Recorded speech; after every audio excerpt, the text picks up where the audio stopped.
estudar aí durante o Microsoft Labs. Tema um pouco polêmico, devido às muitas metodologias que existem hoje para desenvolvimento de software. E eu vou fazer um comentário acerca do que eu pude estudar, abordando documentação para metodologias ágeis e metodologias não ágeis, que são as clássicas, né? E o exemplo que nós vamos abordar aqui é o modelo cascata. Então eu vou falar um pouquinho sobre o que eu pude estudar. Não estou defendendo aqui que temos que fazer documentação, né? É bom já deixar claro. É um assunto que eu tinha curiosidade de aprender, estou estudando ainda, tem muita coisa, tem muita gente com várias opiniões, tem livros que assim, fornecem informações boas, tem livros que não informam nada, tem gente que não fala sobre o assunto, mas eu vou comentar o que eu pude aprender, ok? Então, documentação de software, o livro que eu usei como base foi o livro Modelagem Ágil, do Scott Amber, e é um livro que trata assuntos assim, de modelagem, de software, mas eu foquei apenas em documentação. Primeira pergunta aqui, o que é documentação de software, para a gente entrar nesse assunto? Documentação de software, segundo o próprio autor e o que eu pude pesquisar, é qualquer artefato externo ao código-fonte. Ou seja, é qualquer artefato externo que venha fornecer informação para a gente desenvolver um determinado problema, uma situação, algo que vai ser desenvolvido. Aqui ele está como algo externo ao código-fonte, por quê? Metodologias ágeis, pelo menos, que é o que a gente utiliza aqui, a gente sabe que assim, no próprio código, geralmente, a gente já tem uma certa documentação, porque hoje a gente procura usar técnicas para que o código venha a ser assim, de fácil compreensão.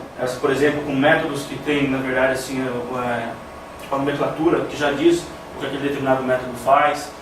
Então fica fácil de visualizar e entender as regras, daquele código específico. Mas também são artefatos que estão externos ao código-fonte, visto que código-fonte, geralmente quem vai ter acesso a ele são desenvolvedores, são pessoas mais técnicas. Mas na maioria das vezes, nem sempre, as pessoas que vão precisar ter uma visão do sistema são pessoas técnicas. Então, geralmente também o autor comenta que é preciso ter algum artefato externo para que assim, mais pessoas possam ter acesso a esse tipo de informação. Então, qual é a finalidade da documentação? Para que serve uma documentação de software, A ideia da documentação é transmitir informações necessárias que venham auxiliar a gente ao desenvolvimento de software, que venham trazer informações precisas. Eu ia mostrar 2 modelos, mas não vai dar por causa do tempo, eu vi ontem que iria estourar muito. Mas eu vou comentar rapidamente. Eu coloquei aqui 2 exemplos de documentação de software baseado em uma fábrica de software, só para a gente ter uma visão. Esses 2 exemplos que eu vou mostrar para vocês, é uma documentação chamada especificação funcional. Essa documentação está voltada para o levantamento de requisitos. É quando o cliente solicita um software, um módulo que vai ser desenvolvido, talvez uma alteração. E a empresa que vai desenvolver, ela vai disponibilizar um analista, uma pessoa que conhece o assunto, para fazer esse levantamento assim, de requisitos junto ao cliente. Esse documento, ele não é técnico, ele é mais funcional, é mais para entender as regras de negócio, qual a necessidade funcional desse sistema que o cliente está solicitando. Então, esse analista ele vai até o cliente e ele faz toda essa descrição desse software que o cliente está querendo, ou alteração.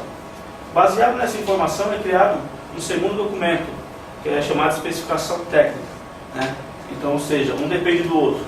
E a partir desse segundo é que a gente vai ter informações necessárias para que se desenvolva o sistema. Isso baseado no modelo cascata, também conhecido como, acho que é waterfall, é um termo também utilizado, modelo cascata.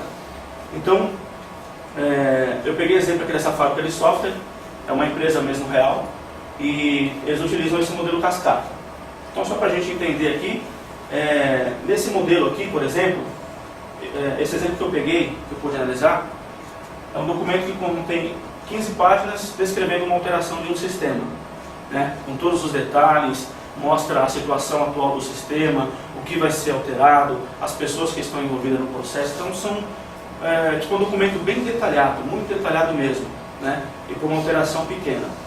E o da especificação técnica, eu percebi que existem 8 páginas que dá uma visão para o desenvolvedor, que é a pessoa técnica que vai ter acesso a esse documento, que mostra detalhes sobre o módulo que vai ser alterado ou desenvolvido.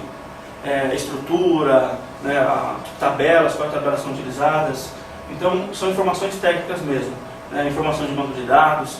E eu percebi que só na última página, de 8 páginas desse último documento, apenas uma página, acho que coisa de 5 ou 6 linhas, contém a informação exatamente que o desenvolvedor vai precisar para fazer aquela tarefa. Só que é um documento grande, né, bem detalhado, e no final consta, assim, por exemplo, esse documento tinha uma informação que o desenvolvedor precisaria alterar um índice de uma tabela. Ele tinha lá uma tabela forma de pagamento e ele teria que fazer uma alteração, mudar o índice. Sei lá, dinheiro, por exemplo, agora ia mudar o índice dele, não seria mais 1, seria 2, um exemplo. Então, quando eu olhei para essa documentação, eu percebi que era um documento com muita informação, né?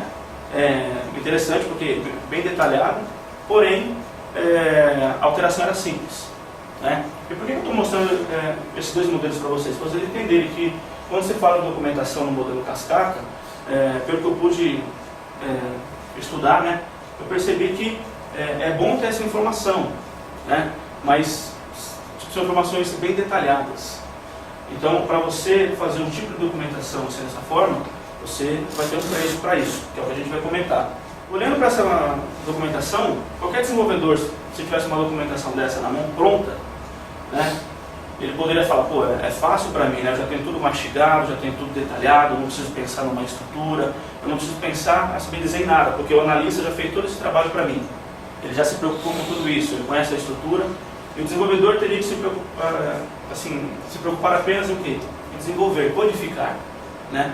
E é o que eu pude perceber também, geralmente é o que ocorre em fábricas de software. Eu percebi que o modelo, geralmente, o desenvolvedor, ele é bem assim, mais ou menos um codificador. Ele não tem assim tanta preocupação em conhecer o processo em todo, ou seja, ele se preocupa muito só em codificar. Quem fez todo o trabalho foi uma equipe anterior a ele, no caso o analista. Foi lá, documentou, especificou, conhece a estrutura, ou seja, deixou tudo mastigadinho apenas para o desenvolvedor, né, produzir, ok? Essa alteração ou esse módulo novo. E aí eu fiz até um paralelo assim, com o que a gente usa, né, como, assim, nas metodologias ágeis. Hoje nós temos um formato bem diferente, né? Hoje nós temos documentação, a gente vai ver um pouco mais à frente que essa documentação pode melhorar, mas hoje toda a equipe tem a oportunidade de participar. Hoje as regras não estão apenas na mão de uma pessoa, de um indivíduo específico, né? A equipe num todo tem a oportunidade de crescer, tem a oportunidade de participar, né? De conhecer a estrutura a fundo, né? De prever situações na hora que está desenvolvendo. Então, isso eu vejo como diferente para nós, né? Principalmente que os desenvolvedores daqui, eu estava comentando com algumas pessoas ontem, é um privilégio. Porque em fábricas de software, por exemplo, eu tenho um amigo que já trabalhou, e ele trabalhou um tempo como desenvolvedor em fábrica de software e ele até preferiu sair, porque realmente você fica muito focado em codificar. E às vezes você acaba não tendo um pouco, né, de oportunidade de crescer mais. Então, parece ser maravilhoso, mas não é. Por que não é maravilhoso? Porque para tudo isso, como eu falei, existe um custo muito alto.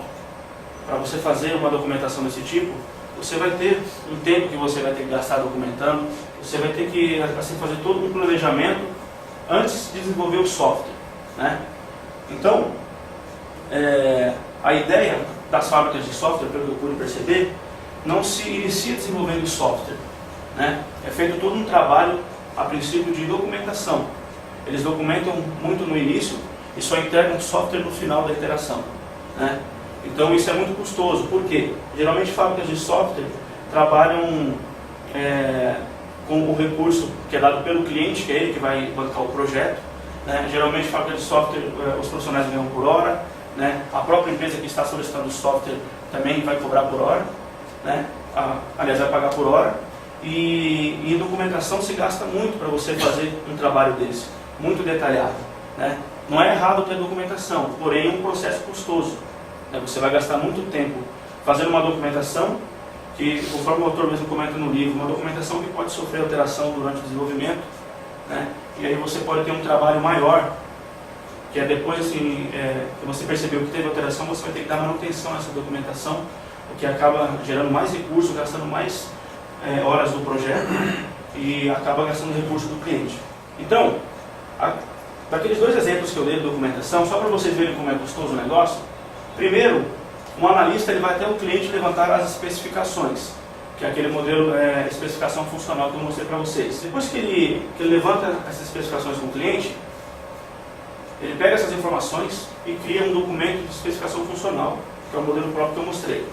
Criando esse modelo, né, que já levou um tempo para ser criado, porque ele consta assim, todo o detalhe não é técnico, é mais funcional. Após criar esse modelo, ele volta para o cliente, para que o cliente analise, para ver se tudo aquilo que consta nesse documento bate com aquilo que ele passou para o analista, para ver se as ideias estão de acordo, né? Aí ele aprova esse documento.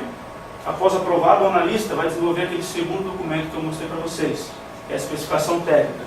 É aí que ele vai detalhar, ele vai procurar pegar essas informações e transmitir uma linguagem mais técnica para os membros da equipe. Após a criação desse documento técnico, não inicia-se ainda o desenvolvimento de software. A partir desse documento, será criado ainda um novo documento, no caso seria aqui um orçamento, onde um analista vai pegar, vai ver toda a especificação técnica e vai ver quantas horas vai gastar em cada parte daquele módulo que vai ser desenvolvido ou alterado. A partir daí, volta esse orçamento, no caso, para o cliente vai analisar, vai ver se está de acordo com o que ele pode pagar, e após aprovado, então inicia-se o desenvolvimento aqui do sistema. Por que eu quis mostrar isso aqui para vocês? Para vocês entenderem que em documentação, a gente não pode usar o extremo. Eu já vi, na verdade, alguns artigos de pessoas que dizem que em metodologia ágil não existe documentação, existem assim, muitos conflitos, né? Eu pude ler algumas coisas e eu percebi que tem conflito quando o assunto é documentação. E tem gente que pensa que não tem documentação. Na verdade, existe documentação em metodologia ágil. Por que eu mostrei o modelo cascata? Exatamente para vocês entenderem. Existe documentação, mas também não é o extremo. Eu não preciso, por exemplo, na metodologia ágil, me preocupar com todos os detalhes, com todas as especificações técnicas, detalhe por detalhe, nome de tabela, qual campo. Não. A preocupação das metodologias ágeis hoje é o quê? É entregar software mais rápido para o cliente, com interações menores, que geralmente vai de 1 a 3 semanas. Existe uma entrega contínua de software, em vez até do próprio cliente ficar se preocupando em ver documentação, que muitas vezes é criado, ele tem um software executável pronto para ele analisar, para ele avaliar, e ao mesmo tempo é até bom para a equipe assim, que desenvolve, porque já tem um feedback, se aquilo que realmente foi está bom, se pode ser melhorado. Então, se torna algo mais rápido, ok? E a gente vai ver um pouco mais à frente quais são os pontos que a gente precisa levar em consideração para fazer uma documentação ágil. Então, essa fábrica de software, que eu usei como exemplo, eles entregam mais ou menos 4 versões por ano. Ou seja, só faz deploy 4 vezes ao ano. Por quê? Porque é um processo custoso, né? O cliente fornece as informações que ele precisa, alteração, implementação, mas devido a ter todo esse trabalho por trás que precisa ser feito, se preocupa em documentar, deixar tudo organizado primeiro antes de estar desenvolvendo, até começar a desenvolver e entregar para o cliente, isso, pelo que eu vi na média, demora entre 4 e 5 meses, né? Então gasta muito tempo. O cliente acaba, na verdade, solicitando algo que ele só vai ter daqui a 5 meses, né? Então é muito tempo, teoricamente. E nas equipes ágeis, como a gente utiliza aqui na BlueSoft, a gente percebe que a gente tem interações menores, ciclos, né, de desenvolvimento, e a gente tem as informações necessárias para desenvolver a tarefa. A gente vai ver um pouco mais à frente. E é bom ter documentação, ok? Só que só daquilo que é necessário. Eu coloquei aqui, por exemplo, nenhuma documentação é escrita versus nenhum software é desenvolvido. Aqui eu coloquei um contraste entre duas metodologias diferentes, ou seja, são extremos, né? Uma se preocupa em documentar tudo no início e não desenvolve nada, e a outra se preocupa, teoricamente, em só desenvolver software, né? Isso aqui não é tipo a realidade. Ele mesmo fala que os dois extremos não é apropriado, né? De acordo com a tarefa, você precisa entender se aquela tarefa carece de uma documentação ou não. Ele comenta em exemplos que, assim, que ele conviveu mesmo, trabalhando em equipes assim, que trabalham com o modelo cascata, que existe, assim, por exemplo, projetos que tudo tinha documentação. Em equipes ágeis que ele já trabalhou, ele falou que de acordo com o projeto, de acordo com a tarefa, não era necessário uma documentação, porque era algo mais simples. Então nós temos que medir quando é necessário e quando não é necessário ter documentação. Aqui eu coloquei o seguinte: documentos ágeis são magros e econômicos. Eles existem, como eu falei. Documentos magros, eles são econômicos. Eles existem, mas são econômicos. Ou seja, ele contém apenas informações necessárias, né, para satisfazer o propósito. Qual é o propósito? É desenvolver o sistema. Eu não preciso ter informações que não vai assim me ajudar, não vai agregar valor algum. São documentos simples. Documente informações com menor probabilidade de mudanças. Ou seja, Se eu tenho um módulo específico que eu sei que dificilmente esse módulo vai passar por alterações futuras, ele é um forte candidato a você fazer uma documentação, não detalhada, mas, ou seja, com as principais informações, como regras de negócios, né? Eu estava até vendo um exemplo, por exemplo, aqui na empresa, a gente tem um módulo de inventário, é um módulo antigo, né? Um módulo que foi desenvolvido lá nos primórdios. E é um módulo que, de lá para cá, não sofreu nenhuma alteração. Então, por exemplo, hoje, se a gente for dar manutenção num código desse, eu acredito que até quem desenvolveu esse sistema hoje vai ter dúvida acerca das regras de negócio, né? Como funciona cada informação, cada relatório que foi criado, desenvolvido, né? Como funciona o processo no todo. Então se torna difícil você dar manutenção sem ferir as regras já existentes, né? Então ele comenta que é interessante documentar, porém só assim, tarefas, ou módulos no caso, que dificilmente vai passar por alteração. Por quê? Porque se você também tiver um módulo que constantemente recebe uma informação nova, muda uma tela, muda uma estrutura de tabela, você vai ficar se preocupando com manutenção de documentação. Isso não é interessante, porque acaba sendo um processo custoso. Porém, é interessante ter documentação em alguns casos. Documentos ágeis descrevem coisas boas de se saber, né? Capturam informações críticas como requisitos, procedimentos de uso, procedimentos operacionais. São mais informações, pelo que eu percebi. A gente precisa se preocupar em explicar o que precisa ser feito. No sentido, o desenvolvedor precisa saber o que ele está fazendo, né? Para que serve aquilo? Ele precisa entender a regra de negócio. O como ele vai descobrir, porque isso já faz parte do dia a dia de trabalho dele. Então é mais interessante saber o que fazer do que como fazer. E as documentações geralmente se preocupam em como fazer, aonde alterar, né? Então tem muitos detalhes, né? Só para vocês entenderem, nesse tipo de documentação, o Scott Younger comenta o seguinte: eu preciso documentar só informações necessárias mesmo, coisas óbvias, eu não preciso me preocupar. Por exemplo, vou dar um exemplo: eu vou fazer um cadastro de cliente e eu estou fazendo uma documentação, estou falando, olha, na tabela cadastro de cliente, o campo nome refere-se ao nome do cliente. Isso é uma informação óbvia, eu não precisaria ficar me preocupando com esses detalhes, é uma coisa que todo mundo já sabe. Agora, eu poderia me preocupar com coisas que talvez o desenvolvedor não iria prever. Explicar para ele a importância daquilo, a regra de negócio, para que serve aquilo, né? Qual é a ideia no todo. Okay? Então essa é a ideia. É entender que documentação e metodologia ágil existe, okay? Porém, ela não é assim tão detalhada. Okay? A gente na verdade não tira todo o trabalho do desenvolvedor. Eu não preciso tirar assim dele a oportunidade de pensar, até mesmo de se envolver com a estrutura da empresa, né? Ele conhece, ele sabe a estrutura de tabela, está envolvido no dia a dia com isso, mas eu preciso fornecer informações precisas para ele, que vai ajudar no desenvolvimento daquela tarefa. Então, vamos ver o modelo de documentação ágil? Vamos ver? Todo mundo está preparado? Falei muita coisa agora, né? Então, vamos ver o modelo aqui ágil. Todo mundo entendeu, então, que documentação ágil existe. São informações precisas, okay? Não são muito detalhadas. Existem documentos ágeis. Então, eu vou mostrar para vocês. Vamos ver? É isso aí. Aí eu vou mostrar para vocês. Não perca a minha próxima apresentação da história dos usuários. É um assunto que eu já comecei a estudar, indicado pelo Junão. É um tipo de documentação que a gente vai perceber que quando eu começar a apresentar, a gente vai tratar mais no detalhe o que tem verdadeiramente numa documentação ágil. A gente já sabe que ela contém informações precisas, informações mais críticas, regras de negócio, para que venha nos auxiliar como base. Existe então a documentação. Ela não é como no modelo cascata, okay? Que é muito custoso, demora muito, né? E inclusive até mesmo para entregar o software para o cliente, né? É meio que um extremo, né?